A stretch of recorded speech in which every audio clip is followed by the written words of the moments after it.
La vraie vie, c'est oser entreprendre. B2B avec Groupe Mutuel.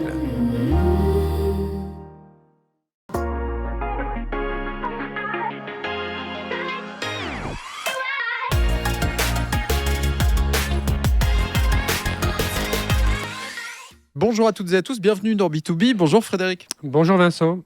Comment rentabiliser des remontées mécaniques? Alors, il faut de la neige, d'abord, c'est certain pour faire venir les skieurs, mais ensuite, comment leur vendre des forfaits de remontée? À quel prix? Nous allons en parler avec la directrice de la coopérative Magic Mountain, qui distribue notamment les fameux Magic Pass. Lola Guignard est notre invitée aujourd'hui.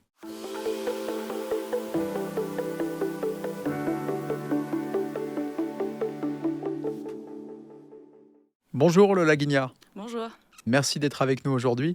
merci de me recevoir. On va commencer par vos études à la HES en tourisme en Valais. Vous me Oui. disiez en préparant cette émission sur le ton de la blague que vous aviez besoin rapidement de quitter le brouillard du Nord vaudois. Vous avez grandi à Yverdon Je grandis à côté d'Yverdon dans la campagne, ouais. pour aller trouver le soleil. Ouais, pour aller trouver le soleil, ouais, dans les montagnes valaisannes. Plus sérieusement, le tourisme, vous me disiez que c'est vraiment les langues qui vous intéressaient au départ. Alors on doit choisir assez tôt sa voie, donc pour moi ça a été ça, oui, déjà depuis le gymnase en fait que j'ai fait à Yverdon. Et puis après il y avait quand même tout un attrait pour le voyage qui s'est retrouvé où je me retrouvais dans l'école de tourisme avec aussi du côté marketing, événementiel dans le cursus, donc c'était un peu tout ça qui m'intéressait. Vous parlez anglais, allemand, de bonnes notions d'espagnol, plusieurs langues à la maison. Non, pas plusieurs langues, non, j'ai pas eu cette chance. Il y avait déjà une attache avec le Valais, vous me disiez avoir un pied-à-terre à Zinal. Ouais. Et vous aimez le snowboard aussi, donc vos vacances en famille. On faisait 2 heures de trajet tous les week-ends depuis Yverdon pour aller à Zinal, oui. Donc, Ah, mais t'es motivé, hein. Oui, on était motivés, ouais. Il y avait presque autant de bouchons que maintenant, je pense. Mais ouais, on faisait ça tous les week-ends. C'est vrai que pour moi, le ski et le Valais, j'y allais déjà souvent. Et puis, c'est quelque chose où je baigne dedans depuis mon enfance, ouais. Mais du coup, le snowboard, ouais, plutôt. C'était une tradition. L'été aussi, vous les Non, passiez on en n'allait Valais? pas l'été, non. On allait plutôt l'hiver. On avait un appartement à la saison au début. Donc, Vous avez travaillé dans le tourisme, on y reviendra un petit peu plus tard, mais vous avez quand même rapidement bifurqué vers le secteur de l'événementiel avec les festivals. Vous avez une expérience de quelques mois au sein de l'association du Verbier Festival, et puis 7 ans au Montreux Jazz. Vous avez fait la coordination billetterie et aussi le service clientèle. Ça consistait en quoi exactement vos tâches?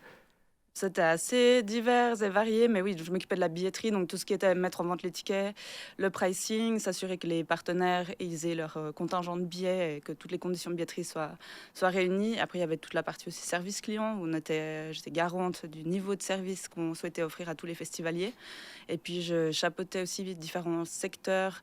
Ça peut aller des vestiaires à la billetterie, au stand d'information, pour tout ce qui était l'accueil des clients sur le site du festival.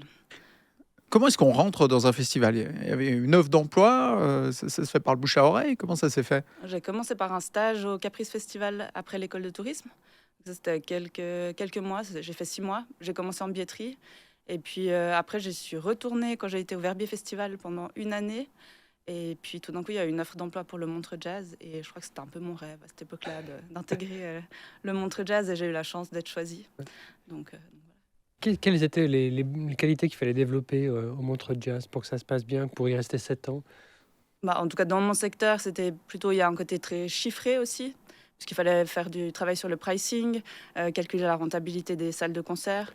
Et puis, il y a le côté service client aussi qui était important. Avoir le souci de bien traiter les clients, de maintenir un certain niveau et le souhait de bien faire de ce côté-là. Donc les fichiers Excel à bien manier et puis Ouais. un relationnel aussi qui est fort. Ouais, je pense que c'est un peu les deux côtés, même s'ils ne se ressemblent pas trop, Ouais. que j'ai un peu, pas mal, je pense. Mathieu Jaton était à cette même place en début d'année. C'est lui qui passe les entretiens d'embauche? Comment ça se passe? Je crois que le premier entretien d'embauche, non, il était pas là, Mathieu Jaton, parce qu'il a une équipe assez forte sur laquelle il peut compter. Je le sais. Du coup, c'était pas directement avec Mathieu, non. Mais par contre, c'était mon supérieur direct quand j'étais au Montreux Jazz, ouais.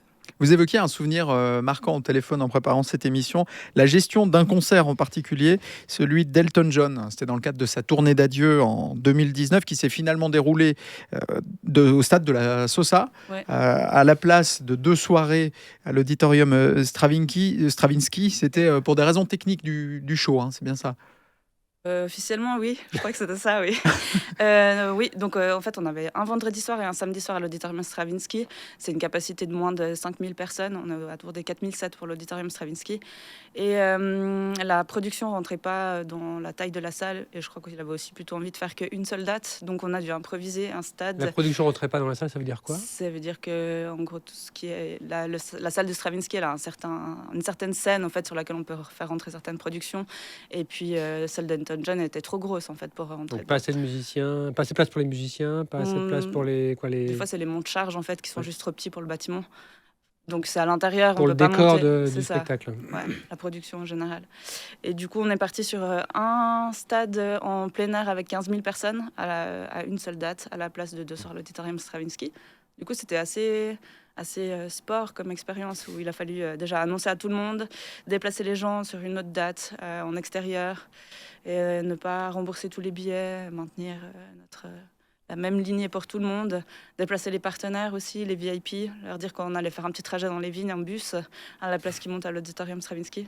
Et puis c'était aussi on a eu la canicule en plus, donc après on doit faire des plans qu'on appelait canicool pour De l'eau pour tout offrir le des monde, boissons hein. Ouais. et des crèmes solaires aux gens. Et puis c'est vrai que c'était vraiment une bonne expérience marquante et je pense qu'il faut se débrouiller. Puis c'était le moment de l'ouverture des portes. Tout d'un coup on se dit en fait il n'y a personne pour donner le go et puis du coup j'y vais et puis voilà. Genre de stress qu'on n'apprend pas à gérer en école de tourisme. Non, je pense que c'est pas. Je pense que soit on est capable, soit c'est difficile de s'enseigner ça tout seul. Ça fait partie de la personnalité. C'est un stress qui vous est utile aujourd'hui? Enfin, gérer ce stress, ça vous est utile aujourd'hui? Ça vous arrive encore dans des situations un peu tendues comme ça? Moi, je pense, oui. Les ouvertures des ventes, c'est toujours aussi des choses qui sont quand même assez stressantes, puis que j'ai eu l'habitude de gérer avec la billetterie.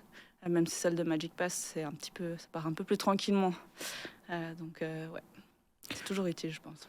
Vous parliez également d'une ambiance familiale au Montreux Jazz. Vous passiez énormément de temps avec vos collègues. Mais à un moment donné, vous avez eu envie d'autre chose. Ouais. Vous avez quitté l'événementiel. Ouais, j'ai voulu quitter l'événementiel. C'est vrai que c'était des expériences incroyables qui m'ont énormément appris. Et puis j'avais aussi envie de voir un peu autre chose, de partir dans quelque chose un peu touristique, sport, qui sont aussi des choses qui m'intéressent beaucoup. Et puis c'est vrai que les expériences événementielles, ça empiète pas mal sur la vie privée aussi. Il y a des périodes où on n'a pas beaucoup de temps pour soi, notamment tous les étés au Montreux Jazz. Donc j'avais envie d'un peu de retourner dans quelque chose où ça avait peut-être... ça empiétait moins sur ma vie privée. Mais aujourd'hui, vous avez un poste à responsabilité. Ouais. On reviendra sur votre fonction tout à l'heure, mais vous vous y retrouvez quand même? Oui, ça empiète moins sur certaines périodes, c'est moins prenant. Il y a une saisonnalité, on peut l'imaginer, Par quand même contre, oui, importante. voilà, il y a quand même une saisonnalité qui existe vraiment. Et puis ça, je pense que c'est aussi utile, les expériences que j'ai eues avant, parce qu'on sait qu'il y a les saisonnalités qui reviennent. Et Magic Pass, il y a clairement aussi ça qui se ressent assez fortement. Pendant la saison, on a aussi tout le lancement du nouveau Magic Pass qui se passe en mars et on est en pleine saison de ski. Donc il y a tout qui doit aller aussi très vite entre la fin de l'année. Il y a énormément de décisions qui sont prises et de choses à organiser. Donc il y a quand même ça qui se retrouve, même si c'est différent de l'événementiel. On n'a pas besoin de déménager dans les bureaux pendant un mois, alors qu'au Montreux Jazz, on peut partir de chez soi pendant un mois, quoi. Vous êtes arrivé chez Magic Mountain Coopération en 2021. C'est bien ça? Oui. On est venu vous chercher? Comment ça s'est passé? Ouais, ça fera 2 ans vendredi, je crois que je suis à Magic Pass. J'ai passé plein d'entretiens et puis ils ont décidé de me choisir. Je pense qu'il y a un côté technique où il y a quand même beaucoup de choses derrière le Magic Pass pour que les gens puissent accéder à toutes les stations, en fait, où c'est important de comprendre un peu qu'est-ce qui se passe derrière, comment ça fonctionne, un webshop, des ventes. Et puis il y a le côté chiffré aussi, où en fait c'est quand même une grosse répartition financière entre tous les coopérants. Comme vous disiez avant, les fichiers Excel. Je pense qu'il faut un petit peu comprendre ça pour travailler, en tout cas pour avoir mon poste. Et puis du coup, ouais. Vous qui faites beaucoup de snowboard, avant de travailler pour le Magic Pass, vous l'aviez? Le Magic Pass? Ah oui, oui. Ah oui. Oui, non, depuis le début, ouais. Je suis assez convaincue du produit. J'étais convaincue avant, ouais. Et c'est la coopérative qui est venue vous chercher ou vous avez répondu à une offre? Non, j'ai répondu à une offre, ouais. C'est aussi c'est comme le Montreux Jazz, c'est pas une entreprise à but lucratif. C'est des fondations, une coopérative. Ça compte pour vous dans le choix de l'employeur ou c'est plutôt un hasard? C'est l'activité elle-même qui vous plaît? Je pense que je pourrais pas faire n'importe quel job, oui. et que j'ai la chance. L'image de l'entreprise, c'est important pour moi. Ouais. C'est quelque chose que j'ai besoin que ça me stimule pour me motiver à donner en fait toute mon énergie dans une entreprise. Donc oui, c'est quelque chose qui est important. Qu'est-ce que vous attendez de l'entreprise exactement? En quoi ça va correspondre à vos valeurs? Il y a un côté où que le produit que je mets en avant, il soit fun, attractif pour les gens, pratique. Voilà, au Montreux Jazz, c'était des billets et puis on voit des choses où les gens qui sont tellement heureux en fait d'aller à un concert. Et le Magic Pass, c'est aussi quelque chose qui est facile à vendre et qui est agréable parce que les gens ils peuvent profiter pour un prix qui est plus que raisonnable. Du coup, ce côté-là, ouais, c'est facilité du produit et en fait que j'adhère aussi moi, je crois. C'est simplement ça. J'évoquais une expérience dans le tourisme avant l'événementiel. C'était une expérience de moins d'une année à la Maison Caillé, Oui. dans le groupe Nestlé. Mm. Vous avez aimé l'ambiance ? Oui, j'ai bien aimé. Ouais. C'est des ambiances d'équipe qui sont aussi assez fortes. Puis il y a aussi une saisonnalité. J'avais commencé pour la saison d'été en renfort et après j'étais engagée pour rester là-bas. Oui, c'était cool. On voit plein de monde, plein d'horizons différents. Et puis vraiment, il faut que l'équipe elle soit soudée derrière. Donc c'était intéressant. C'était un peu un retour dans le côté touristique. Qu'est-ce que vous y faisiez? En fait, on faisait 7 postes différents, donc ça pouvait aller de la dégustation de chocolat à servir des cafés, à faire la réception et la vente des tickets, et puis à faire rentrer les gens dans plein de langues différentes, qu'on apprenait un petit texte par cœur pour les faire rentrer dans le début de l'attraction, en fait. Il fallait être assez polyvalent, et il n'y avait pas de poste fixe, on faisait plein de choses. Une petite famille dans un grand groupe. Ouais, c'est ça, ouais.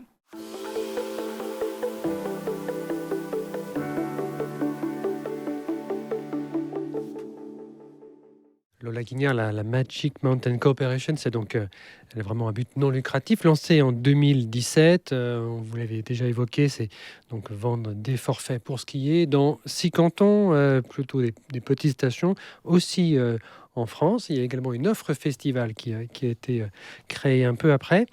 C'est 8 employés, c'est ça, en ce moment? 8 employés, et puis on est au temps plein, ça fait à peu près 6. Vous embauchez? Vous recrutez? Actuellement, Oui. on recrute des postes auxiliaires qu'on prend pour la saison, pour notamment contrôler les fraudes. Beaucoup de fraude? Non, mais en fait, des contrôles des fraudes, c'est important pour un abonnement de saison. Ouais. Mais sinon, pour l'instant, non. L'équipe Comment est-ce qu'on peut frauder? Comment est-ce qu'on peut frauder? Le Magic Pass, c'est un abonnement qui est nominatif et non transmissible. Et puis parfois, il y a des gens qui On prête se à les quelqu'un. passent.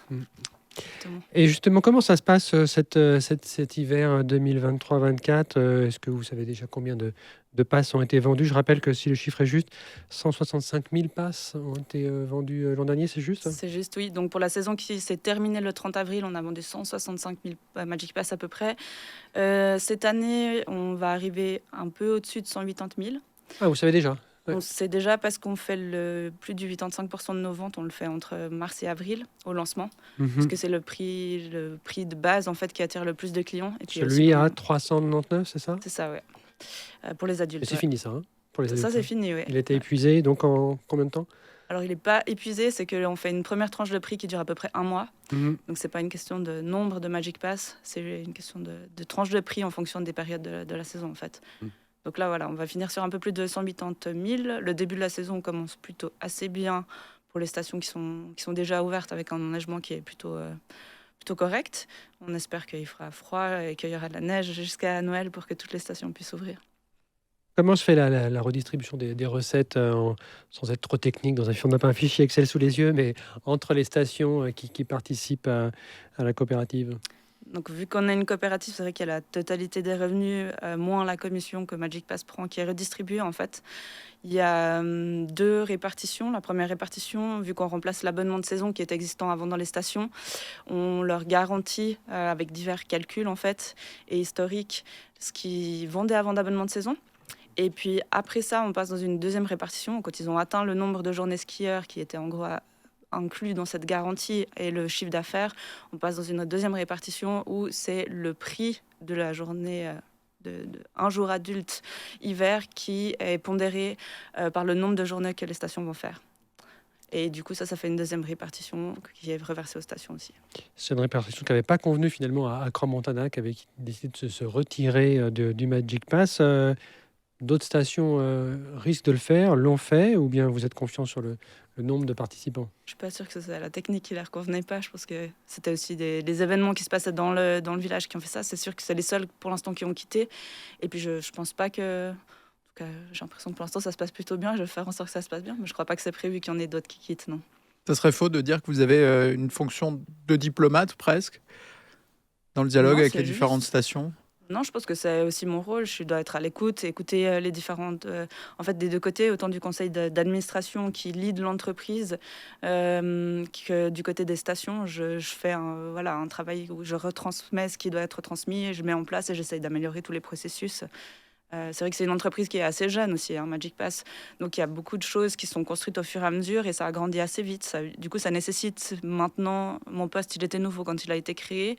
Du coup, il y a pas mal de choses et de procédures à mettre en place pour que ça convienne à tout le monde et que ça soit fait de la bonne manière. Qu'est-ce qui a le plus changé c'est bientôt 2 ans que vous êtes à la tête de la coopérative? L'organisation, je pense, aussi un peu des départements, la structure en fait. Parce que voilà, ça s'est construit tellement vite que c'était un peu une start-up, mais qui n'était déjà plus une start-up. Et du coup, il fallait mettre un peu de structure là-dedans, que ce soit au niveau des collaborateurs, des fonctionnements, des systématiques, la manière dont on procède, qu'il y ait des procédures en fait, qui soient mises en place, principalement ça. Et puis voilà, j'aime bien être assez carré.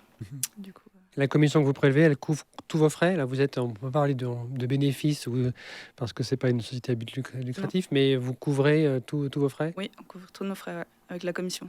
C'est le but. Donc en fait, il y a une partie, mais que ça aille des frais de carte de crédit, aux frais des collaborateurs, aux frais de vente, aux frais de production des Magic Pass. En fait, la commission qu'on prend, elle couvre ça. C'était plus de 60 millions de francs de chiffre d'affaires l'an passé, donc j'imagine beaucoup plus avec les bientôt 190 000 passes cette année. Et la part qui revient directement à la coopérative, c'est combien? On prend une commission qui est relativement faible. Le pourcentage est connu? Pour ce, je ne vais pas donner le pourcentage, mais on prend un pourcentage qui est vraiment faible. Il a vraiment pour but uniquement de couvrir les frais de production, de vente des collaborateurs. On n'a pas besoin de faire plus. Sauf peut-être pour réinvestir dans, je sais pas, créer de nouveaux services en ligne ou de... Non, le but, nous, c'est vraiment de desservir les stations et d'avoir des gens qui viennent skier chez eux. On vend un abonnement de saison. Le but de Magic Pass, c'est ça. Après, on a des options, des produits supplémentaires. C'est bien sûr que le but de la coopérative, c'est aussi d'amener autre chose aux stations.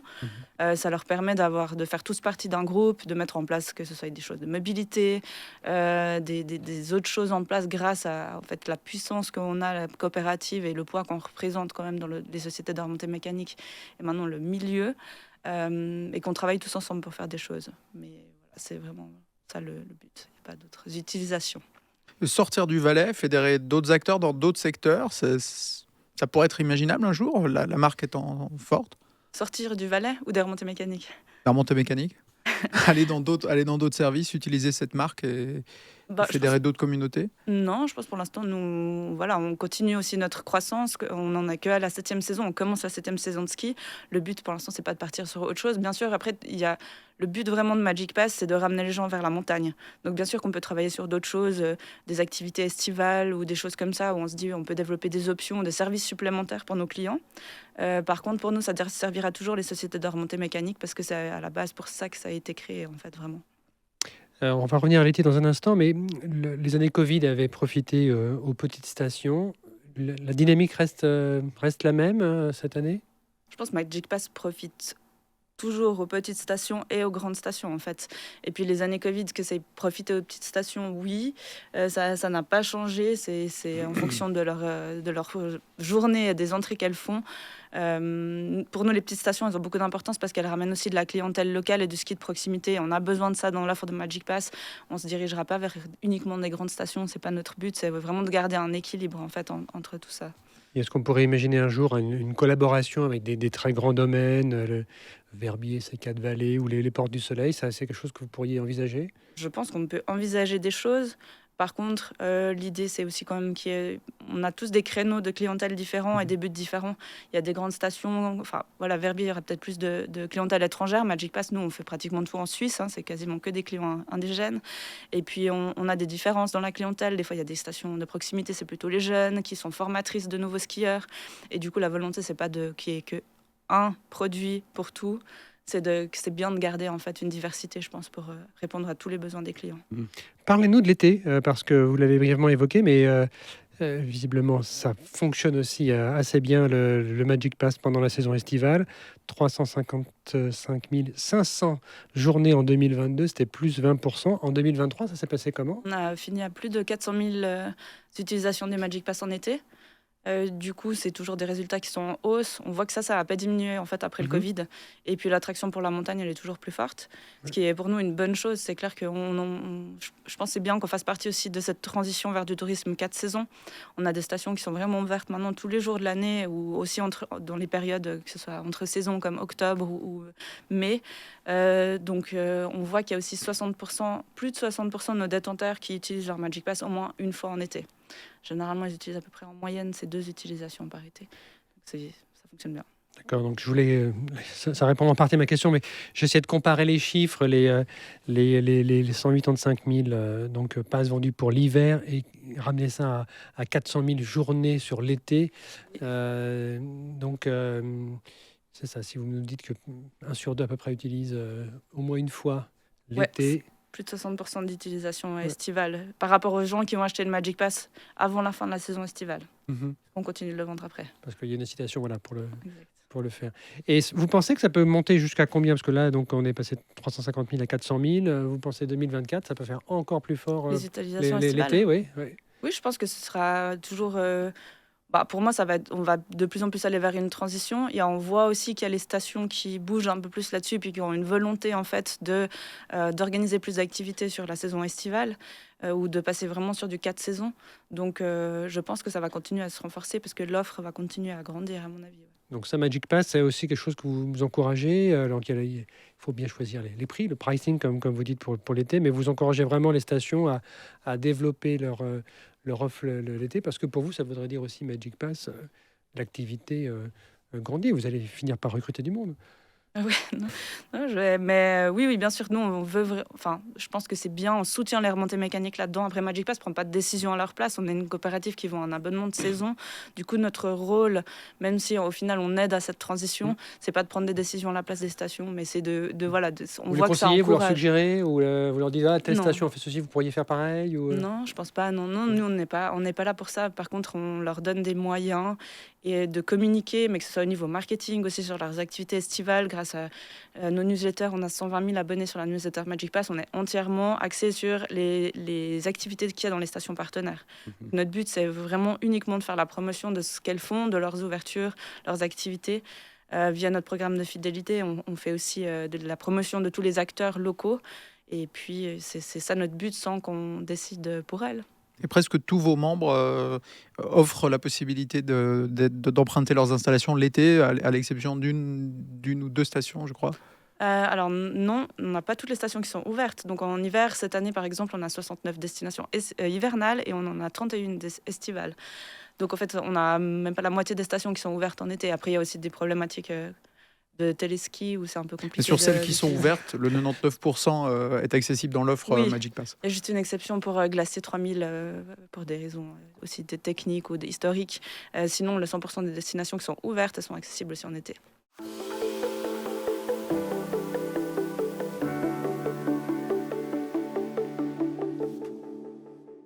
On l'a pas fait depuis longtemps, cette rubrique Grégory, et ça tombe sur vous. Le Haguignard, vous avez donc amené sur ce plateau un objet qui ne vous quitte pas. Voilà, c'est ça. Donc on m'a demandé de trouver un gris-gris. Mais c'est pas trop votre truc, les gris-gris à la base. Non, mais je suis assez terre à terre, je pense. Je suis pas hyper superstitieuse ou des choses comme ça. Non, mais quand on m'a demandé de trouver un gris-gris, du coup j'en ai trouvé un. C'est vrai qu'il y a une chose qui me quitte jamais, c'est un collier que m'a donné ma grand-mère. Et puis ce collier, c'est un parapente. Et pour moi, c'est vrai que le parapente, c'est quelque chose qui fait partie de ma famille et de mon histoire et que je pratique aussi un peu. Pas que le snowboard alors. Non, moi j'aime bien varier les activités. Mais du coup, c'est vrai que pour moi, c'est quelque chose où je le porte tous les jours et puis j'aimerais pas l'enlever, même si je suis pas superstitieuse. S'il m'arrivait quelque chose ce jour-là, je me demanderais peut-être si c'est parce que je l'avais pas.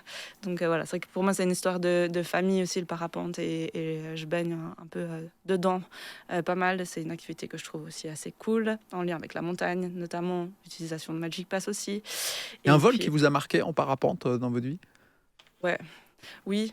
Parce que j'ai la chance d'avoir mon copain qui fait du parapente à haut niveau et du coup, grâce à lui, j'ai fait pas mal de choses, des largages hélicoptères, montre acrobatie au-dessus du lac avec des figures qui sont assez une vingtaine de rotations en tumbling. Donc ouais, Vaut mieux enlever le collier pour le vol, j'imagine. ouais.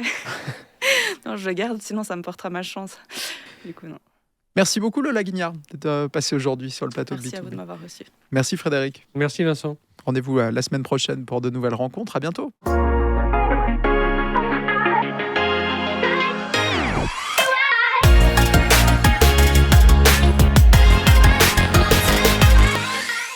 La vraie vie, c'est oser entreprendre. B2B avec Groupe Mutuel.